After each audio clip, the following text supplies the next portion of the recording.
Buena pregunta. ¿Qué uso y utilidad le das a medir la ApoB? ApoB. Bueno, ApoB va a tener un impacto parecido, ¿sí?, a medir colesterol no HDL. En algunos estudios es un poco mejor en predecir el riesgo. Y a ver, ¿cómo es el tema? Cuando, lástima no hay un pizarrón para explicarlo, pero imaginémonos esto.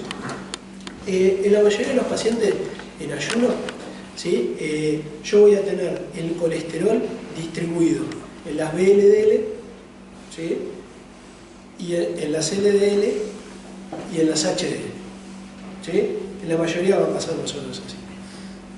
De hecho, las VLDL tienen 5 veces más triglicéridos que colesterol, y por eso es la fórmula de Friede-Wallacini.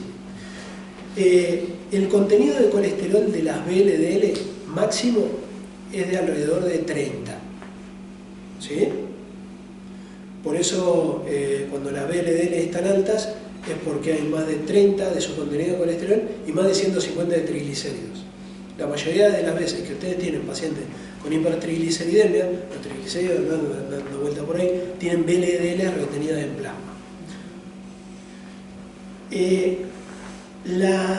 Cuando yo hablo del colesterol no HDL, estoy hablando del colesterol contenido en esas lipoproteínas VLDL y en las LDL, ¿sí? Y entonces estoy hablando de la carga de colesterol que hay en las lipoproteínas aterogénicas.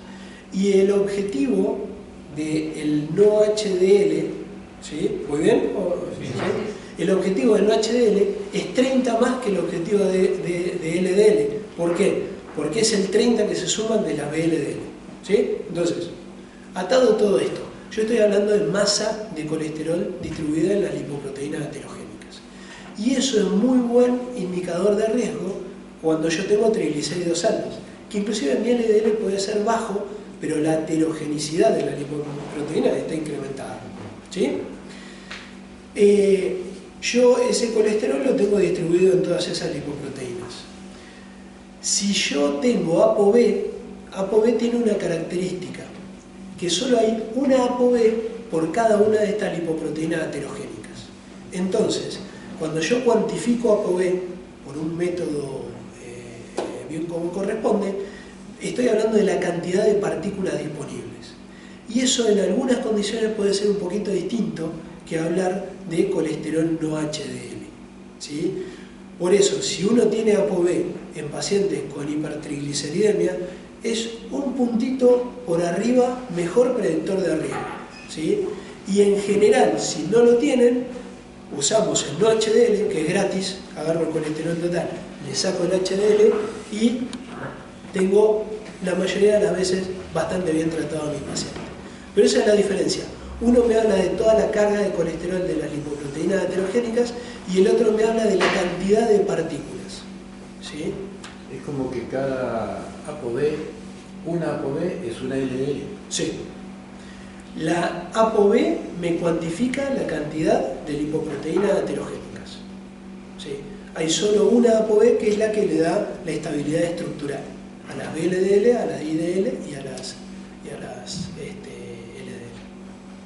¿sí? Así que es un poquito mejor, pero no es imprescindible en el manejo habitual de nuestro paciente.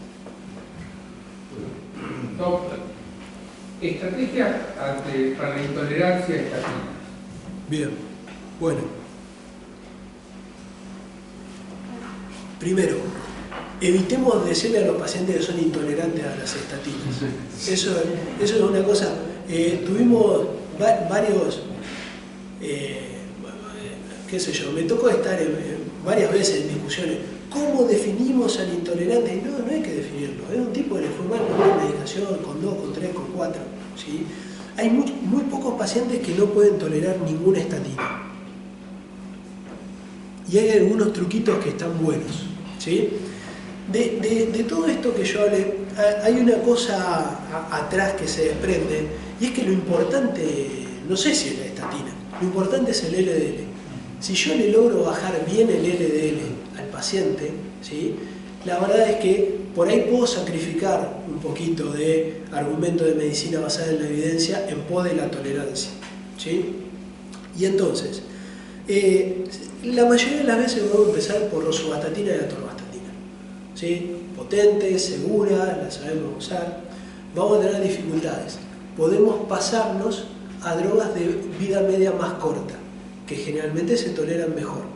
Simvastatina, de las disponibles, y pitavastatina, ¿sí? Que están medio ahí en el medio.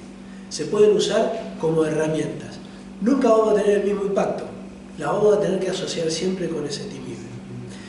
Es muy interesante preguntarle a los pacientes cuánto tiempo tardaron en desarrollar el efecto adverso y cuánto tiempo tardaron en dejar de tener el efecto adverso. Porque no es lo mismo un paciente que dejó las estatinas y tardó, qué sé yo, 3 meses en que se le fueron los dolores, por ahí no tenían tanto que ver con las estatinas, ¿sí? No es lo mismo un paciente que empezó después de 1 año con estatinas, con dolores, que el paciente que ustedes se lo dan y esa noche, calambre, ¿sí? Cuando uno tiene cierto tiempo, ¿sí? de evolución del paciente tomando la medicación y después de, qué sé yo, 15, 20 días, 1 mes, que empiezan con las molestias, eso es una oportunidad, sobre todo si cuando la suspende se va rápido, de que yo use alguno de estos sistemas alternativos, profanos, de darle 3 veces por semana, ¿sí? Porque hay estudios que muestran que eso no solo afecta el perfil lipoproteico, también baja inflamación, que muestran que baja un poquito la PCR. No hay ningún ensayo clínico aleatorizado que sostenga esto, nadie se ha puesto a hacerlo, ¿sí? Pero esa es una primera cosa que uno puede pensar, ¿sí? Me fijo un poco cómo son las donas y por ahí, tomando la medicación 3 veces por semana, tengo buen impacto, ¿sí? Y muchas veces voy a lograr objetivos terapéuticos así, casi diría seguro, asociado con ezetimibe. Segunda cosa, hoy tenemos el ácido bempedoico, ¿sí? El ácido bempedoico es una muy buena droga para esto. La verdad es que el ácido bempedoico, ¿qué pasa con el ácido bempedoico? Ya lo vamos a usar en gente que le duele. Y entonces ya hay un condicionamiento gigante de los pacientes con las estatinas. No sé si escucharon hablar de esos estudios que prueban el efecto nocebo. Hay uno muy conocido que se llama Sansón, es una publicación de New England. Y a todos pacientes que refieren haber tenido dolores musculares con estatinas, los meten estatina contra placebo, ¿sí? Y después, creo que es al mes y medio, los dan vuelta, le ponen el placebo y bueno, hay un porcentaje de gente que le duele con el placebo y se le va con la estatina, ¿sí? Y entonces, bueno, hay un condicionamiento grande. Entonces, por ejemplo, en el estudio CLEAR, ¿sí? 14.000 pacientes, 7% del placebo refirió dolores, ¿sí? 7% del placebo. Tenemos que hablar muchas cosas con los pacientes. Yo, por ejemplo, les digo, cuando les voy a dar ácido bempedoico, les digo, mire, le voy a dar algo que no da dolores musculares, ¿sí? Y bueno, y llamativamente gente de esa que viene casi disfrutando de vos fracasaste con la medicación se la da y no les duele. Tengo un par de pacientes que dije, le voy a dar este y le va a volver a doler, y no andan bien. El ácido bempedoico, entonces, es una estrategia que hoy tenemos que tener en cuenta, ¿sí? Y bueno, y después está la gravedad del paciente y el acceso que podamos tener. Pacientes que ya son de otro nivel de gravedad y que encima no toleran estatina, hay que pensar en los PCSK9, no son imposibles de indicar, ¿sí? Hay que hablar, generalmente nos rechazan los pedidos de medicación 1, 2 veces, pero bueno, para esa gente puede ser la única forma de manejar la dislipidemia. Y bueno, otra cosa que hay que ver es ver el hipotiroidismo, que justo no haya tomado alguna medicación que eleve la vida media de algunos de los medicamentos, como pasa con los antifúngicos, con esas cosas habituales, ¿no? Hipotiroidismos, ¿sí? Nunca tenemos claro, pero terminamos dando vitamina D cuando la tienen muy baja. Pero bueno, es una cosa así. Hace un tiempo, y en la última guía de prevención cardiovascular de la SAC, ¿sí? De la Sociedad de Cardiología, tiene un apartado de manejo y sugerencias para el paciente intolerante. Y la Sociedad Argentina de Lípidos tiene una cosa que escribieron el año pasado, que también está buena, ¿no? Pero bueno, yo hago esto, vida media corta, ¿sí? Como opción. Ojo, también hay gente que no tolera rosu y le va bien con atorva, y al revés. A veces uno prueba eso primero, ¿sí? Y asumiendo que tenga tiempo, ¿sí? Por ahí en un paciente coronario reciente uno quema etapa y tira todo lo que puede. Ahora, mialgia va obligadamente con aumento de CPK. ¿Y hasta qué transaminasa tolera? Bueno, sabe que los pacientes, digamos, la CPK no va tan de la mano con la mialgia. Muchos pacientes refieren dolores musculares sin ninguna manifestación bioquímica, ¿sí? A ver, la CPK uno muchas veces la mide medio innecesariamente, porque la indicación para suspender el tratamiento es que tenga 10 veces el valor de referencia del laboratorio, ¿sí? O sea, valores muy altos son indicación absoluta de suspensión. Lo que pasa es que uno a veces, la gente por arriba de 75 años, los polimedicados, los que tienen algún grado de función renal, qué sé yo, uno se pone a contar y hay un montón de condiciones clínicas que nos tocan la puerta todos los días que uno las termina pidiendo, ¿sí? Porque entre 4 y 10 veces uno, si bien no suspendería la medicación, ¿sí? O sería prudente, la verdad es que lo va viendo más de cerca el paciente, ¿no? Lo va viendo más de cerca. Pero está bien eso. Hay poco aumento de CPK silente, pero lo hay. Hay hiper-CPKemia, ¿sí? Hay articulitos de estos descriptos que juntan hasta 1% de la población, ¿sí? Por diversos motivos pueden tener niveles, pero por arriba del nivel normal, ¿sí? 4 veces el valor normal es como para poner la lupa, y muchas veces uno ya con eso empieza a aflojar. Por arriba de 10 es suspensión. Doctor, en cuanto a asociación de fibratos y estatinas, teniendo en cuenta el aumento del efecto adverso, ¿hay una indicación puntual? Sí, primero que los que se acuerden de la serivastatina, que fue una estatina que era muy potente, que se suspendió, se sacó del mercado por 36 muertes que hubo en el mundo. Muchas de esas muertes estaban ligadas a una asociación con gemfibrosina, ¿sí? Digamos, no a nivel de citocromo, sino a nivel de unos transportadores de ácidos orgánicos, ¿sí? que cotransportan estatinas, y no cotransportan, sino que transportan ambas cosas, que no es lo mismo. Puede haber interacción y puede haber aumento de vida media, sobre todo con el gemfibrosina. La verdad que la historia de los fibratos es media compleja, porque bueno, que la litiasis biliar, que la disfunción renal, que al final nunca sabemos bien dónde pararnos con las cosas. Si van a asociar, asocian siempre fenofibrato, ¿sí? Que es el fibrato más estudiado en ensayos clínicos, y aunque le haya ido mal, podemos hablar clarito de la seguridad del fenofibrato, ¿sí? Inclusive a prueba con estatinas. Cuando usamos un fibrato, tenemos que saber que vamos a estar tratando una hipertrigliceridemia.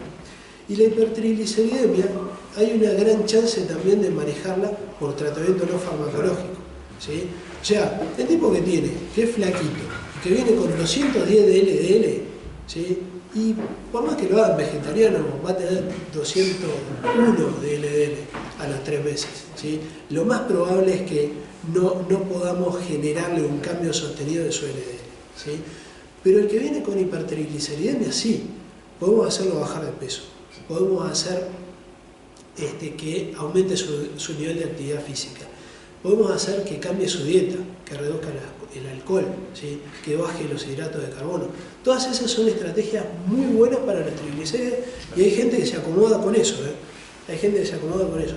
Entonces, el fibrato es relativo. La estatina es una indicación definitiva. ¿Sí? El día que ustedes dijeron que un tipo le tiene que dar una estatina, va a ser muy raro que después digan salvo un efecto adverso, ¿sí? Pero va a ser muy raro que esa condición cambie para que después no la usen. De hecho, no se me ocurren muchas razones. Pero el fibrato es distinto.